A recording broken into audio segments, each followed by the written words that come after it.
Hi，大家好，我係 Bob，歡迎你返到嚟5分鐘計量經濟學。今日我會介紹一種用嚟減輕遺留變量偏誤嘅方法，佢被稱為代理變量方法，亦被稱為 plug-in 方法。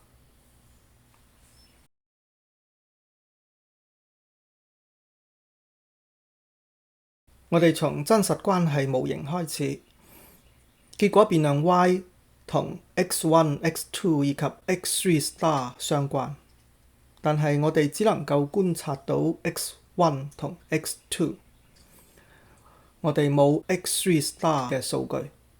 如果我哋遺漏咗 x3*， 模型將會產生遺留變量偏誤。不過我哋有另外一個變量 x3 嘅數據。如果 x3 同 x3* 係相關嘅，咁我哋可以把 x3 視為 x3* 嘅代理變量，正如呢個代理變量方程所表示嘅。我哋將 y 對 x1、x2 同 x3 進行回歸估計，得到 OLS 估計量 alpha1 hat 同 alpha2 hat 係總體參數 beta1 同 beta2 嘅一致估計量。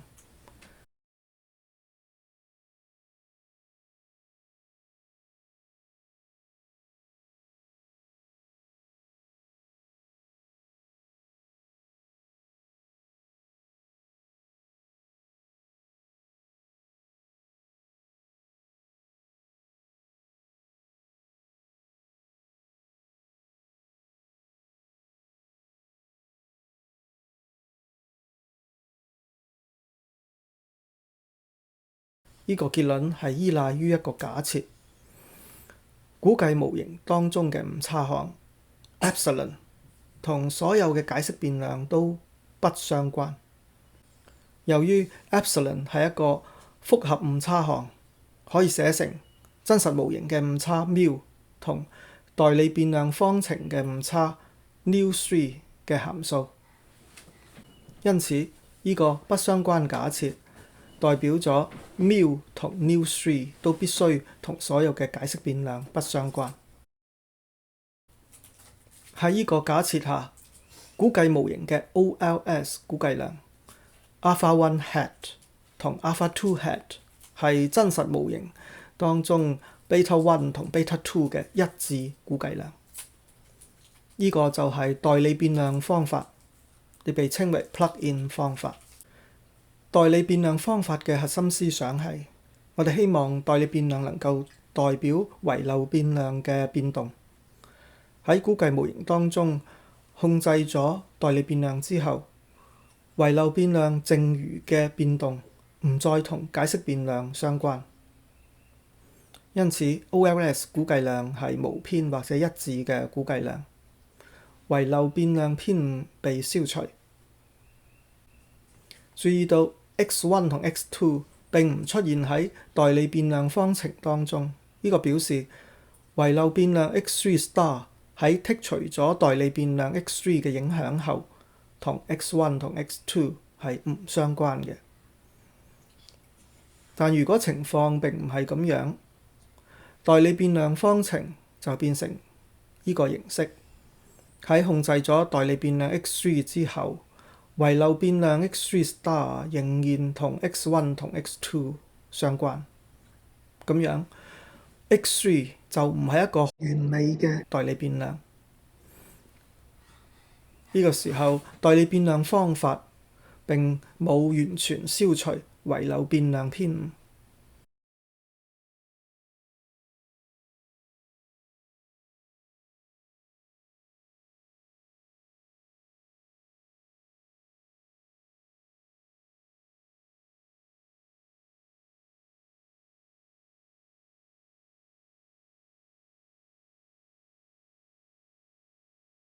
alpha1 hat 同 alpha2 hat 係總體參數 beta1 同 beta2 嘅有偏或者非一致嘅估計量。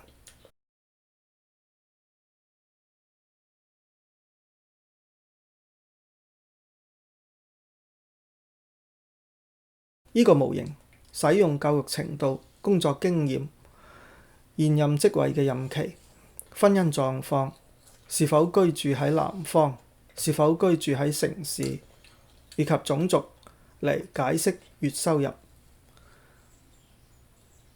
喺估計教育回報嘅時候，一個眾所周知嘅挑戰係點樣控制無法觀察到嘅能力。能力會影響收入，亦都同教育程度相關。因此，遺漏咗能力呢個變量，就會使教育回報嘅 OLS 估計量產生偏誤。一個可能嘅解決方法係使用 IQ 分數作為能力嘅代理變量。我哋可以用 Stata 嘅 Summarize 指令嚟查看教育同 IQ 嘅資訊。我使用 OLS 分別估計使用同唔使用代理變量 IQ 嘅模型，並且將結果整理成表格。